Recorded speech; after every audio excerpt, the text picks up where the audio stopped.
Sobre fundo preto, NSC apresenta Ancine, Agência Nacional do Cinema, EMS e TVI. Créditos do elenco principal deste episódio: Hugo Pick, Bruno Campos, Leonardo Gatti, Carlos Zoega, Gustavo de Castro, Luiz Henrique Cudo, Marco Stroich e Vinícius Cagliari. Criação: Laine Milan. Pequenos Grandes Talentos.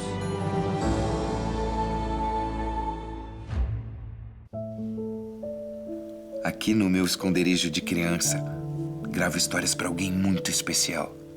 Meu filho ou filha que tá para nascer. Pedro entra no sótão com algumas fotos em mãos. Ele usa sempre o mesmo figurino: camisa azul clara, suspensório, calça jeans e seus óculos de grau com armação preta. Sobre a mesa tem algumas latas usadas para guardar filmes originais. São redondas e têm aproximadamente 30 centímetros de diâmetro por uns 5 de altura. Pedro coloca sua filmadora sobre elas. Abre a caixa de memórias, mas pega as fotos que trazia e tinha deixado sobre a mesa. São do ultrassom do bebê. Olha isso. Não é uma maravilha você poder ver seu filho mesmo antes dele nascer? Hoje a gente foi pro exame de rotina. 4 meses. Quando a médica passou o aparelhinho na barriga da Ana, assim, a gente olhou pra tela e... Close de Pedro admirado. A mágica aconteceu. E a gente ali, mudo, sem conseguir dizer uma palavra. Ele vira para sua filmadora e bota para gravar. Oi, meu amor. Mostra as fotos. Olha você aqui. Pedro está emocionado. Com 4 meses. A emoção vai aumentando e as palavras vão sumindo. É, porque... sei lá. Eu nunca senti nada igual. E daí eu me lembrei da história de uma criança que nunca disse uma palavra até os 5 anos de idade. E eu fiquei pensando, quantas conversas, quantas imagens, emoções esse menino deixou guardado todo esse tempo. Detalhe da mão de Pedro acariciando a foto. Um menino de uns 7 anos, branco, cabelo crespo, sentado no chão, escreve num caderno. É noite e ele está entre árvores. Rogério Sganzerla começa a vida simplesmente não fazendo o que se espera. O que está programado, designado, estabelecido. Parece que sabe que a infância é o lugar da experiência, do experimento, do despropósito. Não fala uma palavra até os 5 anos, mas aos 7 já escreve sem parar, tanto que resolve publicar um livro. O garoto levanta e recolhe várias folhas escritas e desenhadas que estão penduradas em grampos de roupa nos galhos mais baixos de uma das árvores. É isso mesmo. 7 anos e já se orgulhava da própria arte. Ou talvez quisesse compartilhar suas histórias com um público maior. Vai saber o que pensava naquela época. O certo é que o menino Rogério foi falar com o tipógrafo da cidade. O pequeno Rogério parado em frente a uma porta com a placa tipografia. Ele usa uma boina, camisa tipo social e calça preta. Entra na sala e coloca uma pilha de folhas, as mesmas da cena anterior, sobre a mesa. Tá aqui, o meu livro. Como assim livro, Rogerinho? Tu não tem nem idade pra escrever livro? Eu lá tenho idade pra escrever livro, seu Majorini? Ele se apoia na mesa, encara o homem, deixa as folhas, vira as costas e sai. Zenaide Sganzerla, mãe de Rogério. Nós não sabíamos de nada. Daí o Albino passou lá e o seu Majorini chamou. Seu Albino, o seu filho trouxe isso aqui, é para impressar. Não, disse que bobagem, isso é bobagem do garoto, não vai atrás, Majorini. Pegou e imprimiu. E não disse nada para nós, demorou. Um belo dia o Albino passou lá, o Majorini chamou outra vez. Albino! Albino! Albino, que passa pela janela, atende o chamado e entra na mesma porta, tipografia. Ô, Albino! Majorini. Como vai? Albino tem bigode e usa terno e gravata. Tá pronto o livro. O tipógrafo entrega o livro intitulado Novos Contos, de Rogério Sganzerla. Mas como, Majorini? Na capa tem também a data, Mas 1954. que bobagem tem aqui? Não é bobagem nenhuma, é só historinha de criança. Tá tão bonitinho. Albino folheia o livro com ar de reprovação. Bah, veja a conta, então. Bota o chapéu, pega a carteira. Vou pagar. Dona Zenaide. E me trouxe o livro. E eu gostei também. Eu disse, não, é coisa de criança. Eu disse, não vai atrás, Albino, né? Mas aquele livro tá rolando por aí. Pedro com o livro. E tá mesmo, Dona Zenaide. Aqui sobrevivem as primeiras histórias de Rogério Sganzerla. Só que entre as histórias desse livro e as histórias que ele vai inventar para o cinema, ele brinca de outra coisa. O pequeno Rogério e mais 2 garotos entre as árvores. É noite. Espera. Ainda não ri. Agora é sério. O menino, além de escritor precoce, era metido a mágico. O Rogério faz movimentos com uma espécie de colar em frente aos 2 garotos. Um efeito eletrônico produz pequenos raios na bijuteria. Tô ficando tonto. A gente nunca vai saber o que se passa nessa cabeça cheia de ideias. Não sei se eu já tô hipnotizado. Eu só tô com vontade de vomitar, Rogério. Quieto. Mas aposto que tem planos mirabolantes. Um dia eu vou hipnotizar o mundo inteiro. Close de Rogério com o colar em frente ao rosto e funde para Pedro com o mesmo objeto em mãos no sótão. Rogério Sganzerla, cineasta. Eu simplesmente não consigo imaginar um futuro melhor para um pequeno mágico. Sganzerla, em 1990. Eu daria todos os filmes que eu fiz, toda a minha carreira, para poder saber também por que eu me interessei por cinema desde a primeira infância. Ele gostava de circo. Se reuniam lá com o Bob, com não sei quem era mais o outro, que era vizinho lá, e eles faziam lá no quintal o circo deles. Chegava uma visita, o que você quer, Rogério? Vai lá para dentro. Ele, pelo contrário, não, eu quero mostrar isso, eu quero fazer uma mágica. Ele começou mais ou menos com 7 anos a fazer mágica. Começou com cada vez mais e mais. O pessoal gostava. E dizia, deixa, Albino, deixa, dona Clementina, deixa ele fazer. Ele fazia e depois ia embora. Aí eu comprei um paletózinho para ele, mas para usar, né? E ele usava aquele até sempre que ia fazer a mágica. Vestia, saiu do quarto dele, não incomodava ninguém. Quer dizer, foi um menino precoce mesmo. Ele era em tudo quase. Às vezes é difícil decifrar um pequeno talento assim de primeira. Ainda mais Rogério Sganzerla, que se interessava por tanta coisa. Literatura, mágica, fotografia. Fotos das épocas citadas. Aos 10 anos, mais precisamente em 1956, enquanto grandes filmes chegavam às telas do mundo, Rogério estava voltando de Passo Fundo, no Rio Grande do Sul, para Santa Catarina. Um pequeno trem de brinquedo sobre a mesa do cenário. Ele tinha ido para lá para estudar, mas simplesmente não se adaptou. E sabe o que os professores disseram? Esse menino tem que ir para o meio do mundo! Pois é nessa viagem de volta de trem que ele conhece 2 fotógrafos de São Paulo. O cenário agora é o interior de um trem, em computação gráfica. Rogério levanta do seu assento e vai falar com os 2 homens que tiram fotos sem parar das paisagens. Você já viu lá na minha terra? É muito bonito, tem bastante coisa para fotografar. E o trilho! Ah, que legal! Trilho. Isso mesmo que você ouviu, ele disse trilho. Imagina uma criança falar em trilho. Esses rapazes, eu não sei como foi, chegaram em São Paulo e contaram a história desse menino, né? Pediram o nome, onde é que ele estava, né? Ele contou, relatou tudo o que se passou no colégio, que ele não quis ficar, e insistiu que eles desembarcassem aqui para fotografar a terra dele. E eles botaram tudo no jornal. Quando o Albino viu, o Estado de São Paulo nunca faltou dentro de casa, né? Naquele tempo era o único jornal que a gente sabia tudo. A gente ficou até orgulhoso. Pedro mostra uma foto original. Filho, olha aqui. Esse é o Rogério Sganzerla. Olha o tipo. Parece que já sabia o que queria, né? Bom, ele até podia não saber tudo o que queria, mas ele sabia bem o que não queria. Na foto, em preto e branco, Rogério, ainda menino, bem alinhado, veste terno e gravata borboleta. Quando Sganzerla se muda de Joaçaba para Florianópolis, passa a frequentar um tradicional colégio da capital. Mas quem diz que ele segue à risca o currículo escolar? Como bom adolescente que se preza, logo escolhe o que não fazer e o que não gostar. O esporte ele não tinha nenhuma atração. Os professores sempre nos comunicavam, né, observavam, vamos dizer, e nos comunicavam. E nós ficávamos estranhando, porque a gente tinha 6 filhos e era só dele que a gente recebia Não eram reclamações, eram observações para a gente observar. Aí o Albino começou a observar, né? Mas ele era novo, Rogério, a gente vai mudar muito até lá. Achavam que ele era...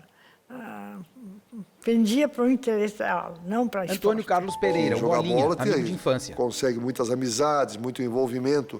O negócio dele era fazer mágicas, era fazer filmes, era criar histórias. Rogério Sganzella escreve: eu mesmo fui influenciado por seriados de filmes na infância. Acho que a influência vem até os 7, os 10 anos de idade. Ninguém se forma depois. Depois, você está apenas refletindo. A luz que você está buscando venha da primeira infância à adolescência, que é quando se forma a personalidade delicada do artista. Estamos apresentando Pequenos Grandes Talentos. Voltamos a apresentar Pequenos Grandes Talentos. Pedro está com a filmadora Super 8. A um passo dos anos 60, aos 13, 14 anos, Rogério Sganzella perambula pelos cinemas de Florianópolis com toda a sua inquietude juvenil e seu talento precoce. Outro ator que representa Rogério quase adulto caminha nas ruas de Florianópolis e cenas de filmes se misturam. E lá vai Rogério mergulhar fundo no mundo das imagens. A programação dos cineclubes traz grandes diretores do cinema mundial, como os franceses René Clair e Robert Bresson, o italiano Roberto Rossellini e o americano John Ford. E é nesse time que Rogério Sganzella quer jogar. Mas queria fazer, nós brigava com ele para não fazer cinema. Imagina, isso aí não é coisa para você, rapaz. Ele não discutia sobre esse assunto também. Ele ficava quieto e fazia o que ele bem entendia. Ele era fotografia, ele me incomodava era com a história da fotografia.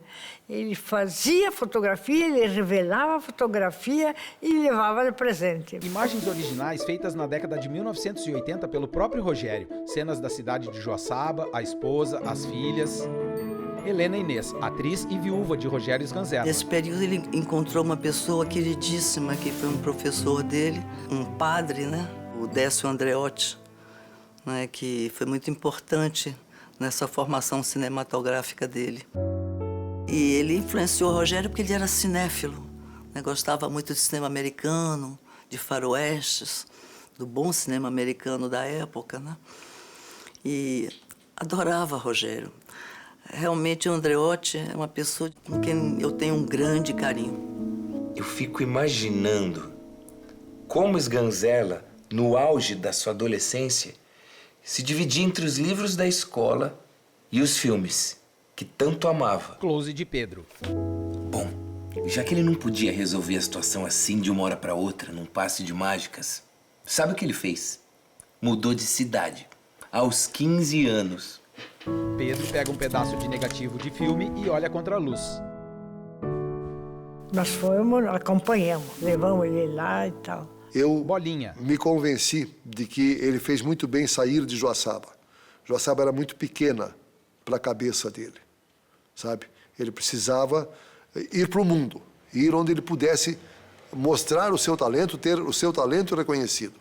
Ele é um criador genial, revolucionou a linguagem do cinema no Brasil, mas aqui realmente eu acho que ele ia pirar, viu? Ele ia pirar da cabeça, porque aqui ele não ia poder desenvolver tudo isso que ele fez. O cenário simula uma sala de aula. Em São Paulo, Rogério mora numa pensão. E, claro, se enfurna na Cinemateca. Sessão atrás de sessão. Mas... Senhor Rogério, o senhor trouxe ou não trouxe o trabalho sobre a Constituição de 34? Só um segundo. Rogério mexe na sua bolsa. Rogério ainda dividia seu tempo entre cinema e a Universidade de Direito no Mackenzie. Um convite, finalmente, resolve de uma vez por todas esse conflito. O homem tira o paletó, Rogério, põe os óculos Décio de Almeida Prado. e se transforma em outra pessoa. você vai ser um excelente crítico de cinema lá no jornal. Eu tenho certeza. Cenas de documentário, o primeiro curta-metragem de Sganzella. Mudou. Aí o filme Samuel Fuller. Que sacanagem. E quem? Samuel Fuller, não conhece Samuel Fuller? Filmado em 1966. Um diretor americano bacana que fez Casa de Bambu, A Lei dos Marginais. Filme colorido filmado no Japão, muito bacana. O bandido morria pelado no banheiro, você viu sim? Na cena, em preto e branco, dois jovens em frente ao cinema e os cartazes ao fundo. Não me lembro, não. Com 17 e 18 anos, Sganzella escreve para o suplemento literário do jornal O Estado de São Paulo. E logo depois para Folha de São Paulo e Jornal da Tarde. Segue a estrada de grandes cineastas como Godard e Truffaut, que começaram primeiro na crítica cinematográfica. Em seus textos, mapeia tendências e invenções do cinema moderno e cria novos conceitos como herói fechado, tempo solto, câmera cínica. Para trocar o papel por película, a máquina pela câmera, foi um pulo. O jovem Rogério faz foco na Super 8 e Pedro no sótão também. Pronto! Agora não tem mais volta. Aos 20 anos, Rogério Sganzella filma seu primeiro curta-metragem. É só o início de uma trajetória genial. Estamos apresentando Pequenos Grandes Talentos. Voltamos a apresentar Pequenos Grandes Talentos. Apaixonado por mágica, histórias e imagens desde criança, aos 20 anos, Rogério Sganzella lança seu primeiro filme e finalmente encontra seu verdadeiro palco e seus melhores truques. Mais cenas do filme documentário, do primeiro curta-metragem. Apesar do título documentário, o curta-metragem é uma história de ficção. Dois jovens cinéfilos perambulam pelas ruas de São Paulo. Enquanto decidem o que fazer, conversam sobre os filmes, o cinema e a vida.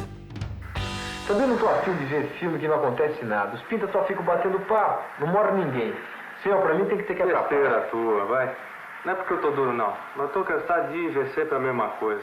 Com todos os filmes a gente paga, fica pensando que não, que o filme vai ser um negócio, mas no final é sempre a mesma coisa. E eu acabo saindo mais cadeira ainda. Já vinha com fama de um menino prodígio, né, de um grande crítico de cinema, muito garoto, com 17 anos. Era uma grande esperança, né, do cinema brasileiro e estava fazendo seu primeiro filme, que era um curta-metragem chamado Documentário. Com esse filme interessante, né, que ele ganhou prêmios importantes, inclusive a Viagem a Cannes. E quem deu esse prêmio a ele fui eu. Fui escolhida, né, por ser exatamente uma jovem atriz, uma estrelinha, né, e cheia de prêmios. Então, me escolheram para dar esse prêmio também a um jovem promissor, né, e que já vinha com brilho, né, iniciando sua carreira. Aos 21 anos, Rogério Sganzella está no prestigiado Festival de Cannes. Lá, vê grandes filmes e afia ainda mais seu olhar e sua escrita. A cabeça tá tão cheia de ideias que Sganzella nem espera chegar ao Brasil. Durante a viagem, escreve o roteiro de seu primeiro longa-metragem, O Bandido da Luz Vermelha. Cenas do filme O Bandido da Luz Vermelha, de Rogério Sganzella, 1968. Um homem que parece embriagado dirige um carro e gesticula muito. O mesmo homem de óculos escuros pula um muro com um revólver na mão. Usa um pé de cabra e arromba uma janela. Abre e pula para dentro da casa. Nem a propriedade. Sou um dos bandidos da luz vermelha. Caminha sorrateiro pela casa e atira numa mulher que cai a seus pés. Ele ficou muito impressionado que em São Paulo existia um bandido mascarado, né, que atuava de uma forma parecida com um bandido, já que ele era solitário, era o último dos bandidos românticos, né? Era um bandido, só um ladrão que subia, né, nas casas dos milionários de São Paulo e era considerado gentil. Mas claro que dentro disso existiam imensas contradições, né? Tinha uma relação profunda com a cidade, né? E quando foi feito, quando foi realizado, foi um imenso sucesso. Foi um sucesso assim, escandaloso. Aos 22 anos, Sganzella lança a obra que vai se tornar um marco para o nosso cinema. Hoje, O Bandido da Luz Vermelha está entre os 100 melhores filmes brasileiros e é considerado patrimônio cultural da humanidade pela Unesco. Jim O Sganzella, Bandido da Luz Vermelha filha. é um clássico, né? É um filme que está sempre à frente do seu tempo. Ele é atemporal, é uma concedida em obra 2018. que ela não envelhece conforme o tempo. É uma obra que ela fala por si só. Esse ano completa 50 anos desse filme, né? E a gente teve diversas homenagens ao longo do ano, na Alemanha, em Munique, passou em Portugal, passou diversas vezes aqui em São Paulo. E a reação da plateia é absolutamente extraordinária, assim. Você vê que as pessoas ficam como se estivessem assistindo pela primeira vez e fala para o público de hoje, fala para o público jovem. É um filme absolutamente importante e singular, como toda grande obra. Cenas do filme. A estreia de O Bandido da Luz Vermelha é o começo de uma marcante trajetória cinematográfica. Um ano depois, Sganzerla lança A Mulher de Todos, a maior bilheteria de sua carreira. Em 1970, com Júlio Bressani e Helena Inês, funda a produtora Bel Air e mergulha ainda mais em novos experimentos, novas linguagens. Naturalmente, Rogério e Júlio teriam que se aproximar, né? E eu estava no meio disso. O sol de Copacabana. Cenas dos filmes. Mr. Sganzerla, de Joel Pizzini, 2012. A Mulher de Todos, Rogério Sganzerla, 1969. Sem Essa Aranha, também de Rogério, 1970. Não é mais Brasil. São tempos criativos para o cineasta, mas perigosos para o país. Uma luz vermelha, como um giroflex policial, passa pelo cenário. Com o endurecimento da ditadura militar, Sganzerla é obrigado a sair do Brasil. No sótão, bem pouca luz. Pedro pega um tablet e digita 1970. Lá fora, não para de filmar. Seja em Londres ou no deserto do Saara. Imagens originais referentes. De volta ao Brasil, nas décadas de 70 e 80, o cineasta consegue filmar curtas, documentários e longas-metragens de ficção. Em 1985, lança o primeiro filme relacionado a Orson Welles, chamado Nem Tudo é Verdade. Eu sou o Rogério Sganzerla, um cineasta brasileiro e jornalista. Já fui crítico de cinema. Adoro Orson Welles desde a infância. Acho o melhor cineasta do mundo. Acho que ele teve as melhores influências, né? Filha. O melhor do cinema americano, John Ford, Orson Welles, talvez um dos maiores gênios de todos os tempos do cinema americano. Você vê a inventividade, a criatividade, ao mesmo tempo um cineasta que teve muitas dificuldades para filmar. Foi uma grande influência para meu pai. Ele também tem muitas influências da música, curioso, também vou voltar para o cinema, mas o próprio Jimi Hendrix, ele era um apaixonado pelo Jimi Hendrix, pela música brasileira. Ele disse que o grande cinema brasileiro tem que absorver a música brasileira, que é o que a gente tem de melhor. Godard, né, que é talvez outro grande cineasta, você vê na montagem. Eisenstein. Enfim, ele tem muitas influências. Ele fala muito de um cinema também feito na câmera, né? De um cinema que você começa já no olhar do realizador, do pensador, e a montagem já existe na forma que ele enquadra, na forma que ele pensa o cinema. Um grande apaixonado pelo cinema, um grande apaixonado. E ao cinema com ele comentava das cenas, ele observava, ele reagia, ele voltava a ser um menino.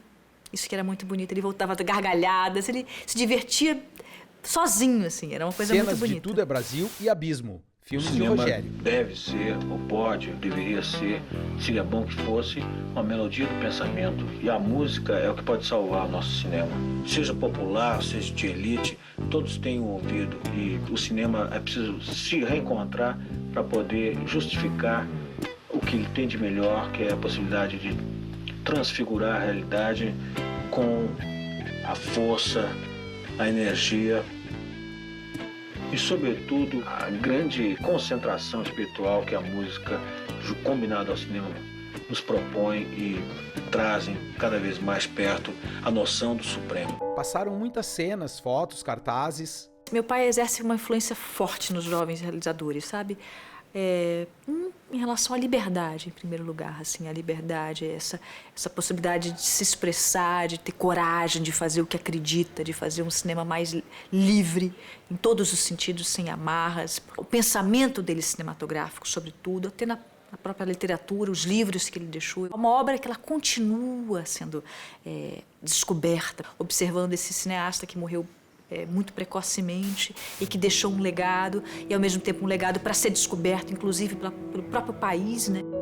Mais fotos e cenas de várias épocas dele, com a família, amigos, filmando. Eu me sinto mais como talvez um um artista preocupado com a própria arte, né? com o cinema. Eu acho que a política devia estar a serviço das artes, não o contrário. Eu acho que a arte está na frente. Estamos vivendo um momento em que a cultura dá um voo rasante, mas, ao mesmo tempo, eu vou alçando voo. Quem viver, verá. Um país que não tem cinema é como uma janela sem visão, um povo sem eletricidade. Vai, ação! Eu acredito na síntese, como essa poesia concreta, como o ideograma chinês, de com pouco você dizer muito, ou tentar dizer quase tudo. Pedro no sótão com o livro de Sganzerla em mãos. Nessa filosofia de com pouco dizer muito, Sganzerla define: fazer cinema é como descrever um movimento impetuoso numa folha em branco pegando fogo. Pedro arranca uma folha do livro, joga para cima e ela cai pegando fogo, em efeito de computação. Folha em branco pegando fogo. Parece que o pequeno mágico nunca desapareceu, né? Tava sempre lá. Pedro está radiante.